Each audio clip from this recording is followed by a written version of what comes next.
Halo teman-teman semuanya, kembali lagi bersama saya.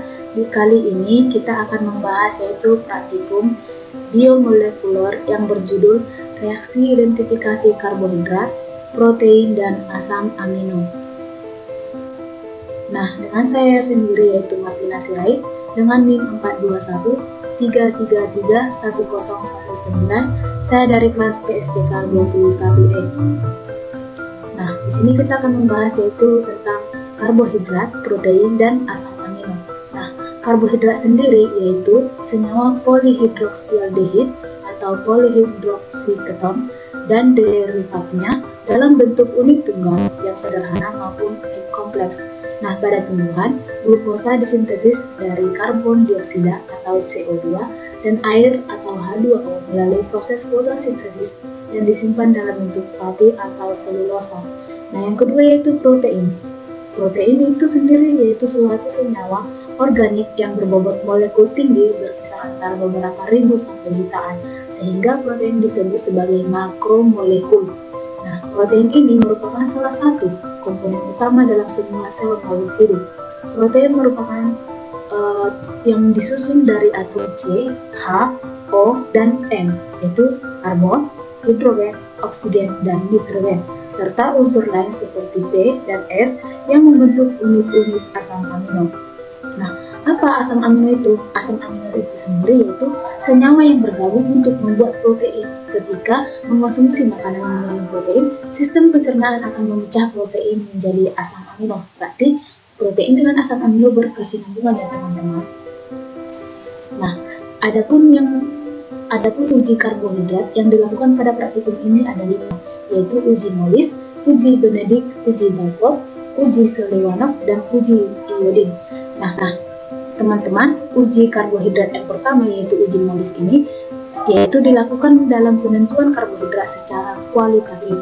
Larutan uji dicampur dengan bereaksi Molis dan dilakukan pengaliran H2SO4 dengan hati-hati melalui dinding agar tercampur.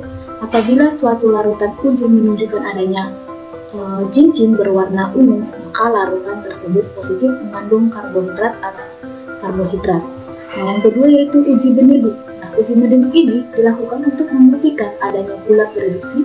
Larutan uji yang dicampur dengan bereaksi Benedict kemudian dipanaskan. Nah, hasil positif ditunjukkan dengan terbentuknya endapan berwarna biru kehijauan, merah, atau kuning, tergantung kadar gula prediksi yang ada. Nah, yang ketiga itu uji Barkov. Uji Barkov sendiri itu yang dimana uji dilakukan untuk membedakan antara monosakarida dan disakarida. Larutan uji dicampurkan dengan bereaksi Barkov, kemudian dipanaskan. Lalu hasil positif menunjukkan dengan monosakarida menghasilkan endapan CuO berwarna merah biru. Yang keempat yaitu uji Seliwanov. Nah, uji Seliwanov ini dilakukan untuk membuktikan adanya pentosa atau fruktosa, yang dimana larutan uji ini dicampurkan dengan reaksi Seliwanov, kemudian dipanaskan, lalu hasil positif ditunjukkan dengan terbentuknya larutan berwarna merah orange, atau bisa kita sebut dengan merah bata.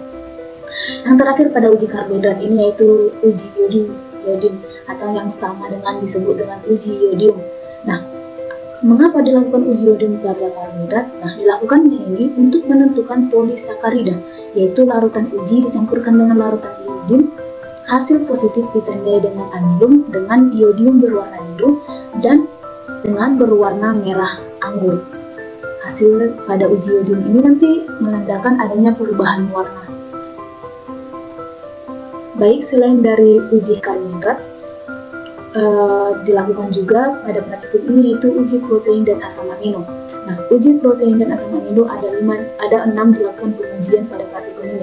Yang pertama, uji nimhidrin, yang kedua uji santroprotein, yang ketiga uji Biuret, yang keempat pengendapan protein oleh logam, yang kelima pengendapan protein oleh garam, dan yang terakhir yaitu denaturasi protein. Nah, uji nimhidrin sendiri yaitu menguji ada atau tidaknya protein dalam suatu senyawa dengan penambahan reagen nimhidrin untuk mengetahui jumlah kadar asam amino yang bebas yang terkandung di dalamnya, di mana akan membentuk senyawa kompleks berwarna ungu.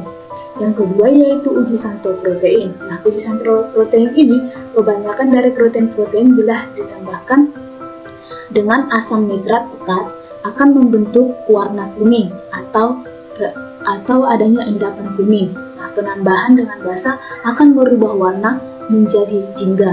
Nah, yang ketiga itu uji Biuret. Nah, kami lakukan uji Biuret pada praktikum ini, yaitu pada reaksi positif terhadap dua buah ikatan peptida atau lebih mengandung asam amino bebas atau dipeptida, yaitu terdiri dari dua atau lebih.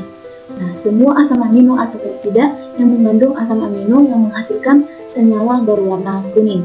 Nah, pada uji yang keempat, yaitu uji pengendapan protein oleh garam, yang dimana pengendapan terjadi karena ion-ion logam berat membentuk garam poliproteinat yang tidak larut dalam air.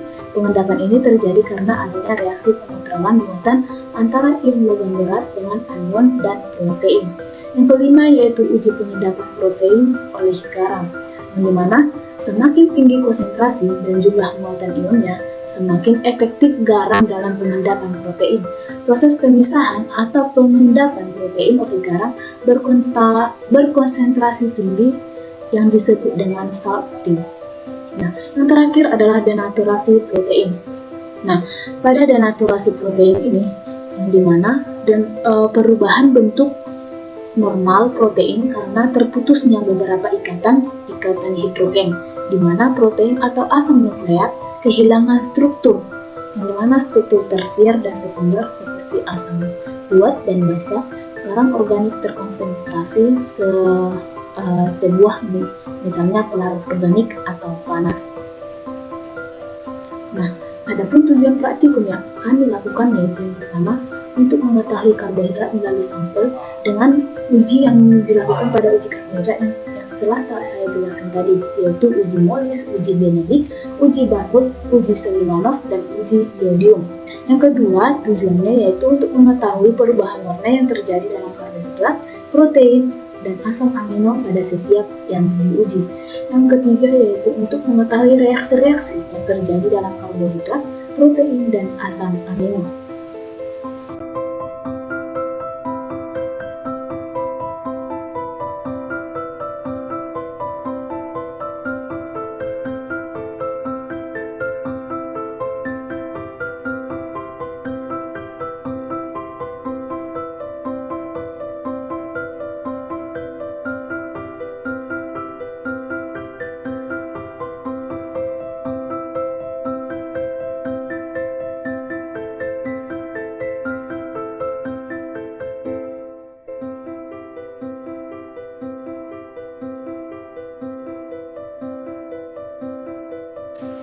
Baiklah teman-teman, sekian pemaparan dari saya. Semoga dengan pemaparan ini kita dapat lebih mengerti, menambah ilmu kita tentang praktikum reaksi identifikasi karbohidrat, protein, dan asam amino. Akhir kata saya ucapkan sekian dan terima kasih.